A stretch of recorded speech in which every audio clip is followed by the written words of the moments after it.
Hyderabad cricket association మధ్యంతర ఎన్నికలు కొనసాగుతున్నాయి. ఉప్పల్ క్రికెట్ స్టేడియంలో హెచ్సీఏ కోశాధికారి పదవి కోసం ఎన్నికలు జరుగుతున్నాయి. మధ్యాహ్నం 3 గంటల వరకు పోలింగ్ జరగనుంది. ఇప్పటికే సెక్రటరీ పోస్టు ఏకగ్రీవం కాగా కోశాధికారి పదవి కోసం బరిలో హరినారాయణ, ఆగంరావు, బాబురావు, అనిల్ ఉన్నారు. 174 మంది ఓటర్లు ఓటు హక్కు వినియోగించుకోనున్నారు. ఎమ్మెల్యే గడ్డం వినోద్ ఓటు హక్కు వినియోగించుకున్నారు. ప్లేయర్ల కోటాలో వివిఎస్ లక్ష్మణ్, మిథాలీరాజ్, వెంకటపతిరాజు ఓటు వేయనున్నారు.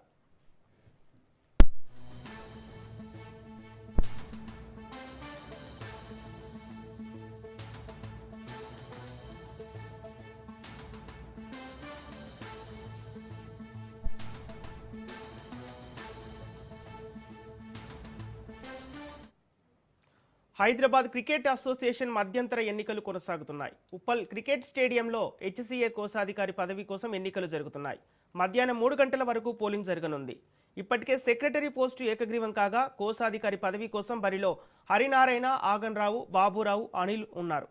అయితే ఇదే అంశానికి సంబంధించి పూర్తి డీటెయిల్స్ మా ప్రతినిధి సునీల్ అందిస్తారు. సునీల్, అసోసియేషన్ మధ్యంతర ఎన్నికలు ఈ రోజు కొనసాగుతున్నాయి. ఇప్పటికే అధ్యక్షుడిని అదేవిధంగా సెక్రటరీ పోస్టు అనూహ్యంగా ఏకగ్రీవం కావడంతో కోశాధికారి పదవికి మాత్రం ఈ రోజు ఉదయం 10 గంటల నుంచి కూడా ఎలక్షన్స్ నిర్వహిస్తున్నారు. మధ్యాహ్నం 3 గంటల వరకు ఎలక్షన్స్ నిర్వహిస్తారు. సాయంత్రం 4 గంటలకు కౌంటింగ్ ప్రక్రియ కొనసాగుతుంది. ఇందులో ప్రధానంగా బరిలో హరినారాయణ, గతంలో ఎక్స్పీఏ సెక్రటరీగా పనిచేసినటువంటి హరినారాయణతో పాటు అంగారావుతో పాటు బాబురావు, మరోవైపు అనిల్, మొత్తం 4 అభ్యర్థులు కూడా బరిలో ఉన్నారు.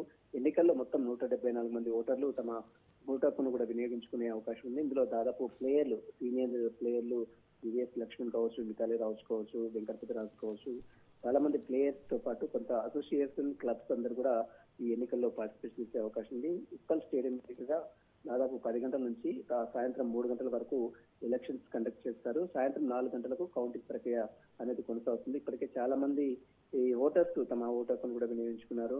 ఇందులో సెక్రటరీ పోస్ట్ అనూహ్యంగా అతను కూడా ఈ రోజు ఎలక్షన్స్ ఉండే, కానీ అనూహ్యంగా ఏకగ్రీవం కావడంతో వారందరూ కూడా ఒక ఒప్పందానికి రావడంతో సెక్రటరీ పోస్ట్ ని అనూహ్యంగా ఏకగ్రీవంగా ప్రకటించారు. మిగిలినటువంటి కోశాధికారి పదవి మాత్రం అయితే ఎలక్షన్స్ ఆ ఒక్క పదవికి మాత్రమే ఎలక్షన్స్ అయితే కండక్ట్ చేశారు. గతంలో జగన్మోహన్ రావు సంబంధించినటువంటి పేరు కేసు నమోదు కావడంతో అతన్ని మొత్తం కూడా ఎండోర్స్మెంట్ బాడీ మొత్తం కూడా అతన్ని బాడీ రద్దు చేసింది. ఆ బాడీ ప్లేస్ లో కొత్త బాడీని కూడా ఇటీవల కాలంలో ఎన్నుకున్నారు.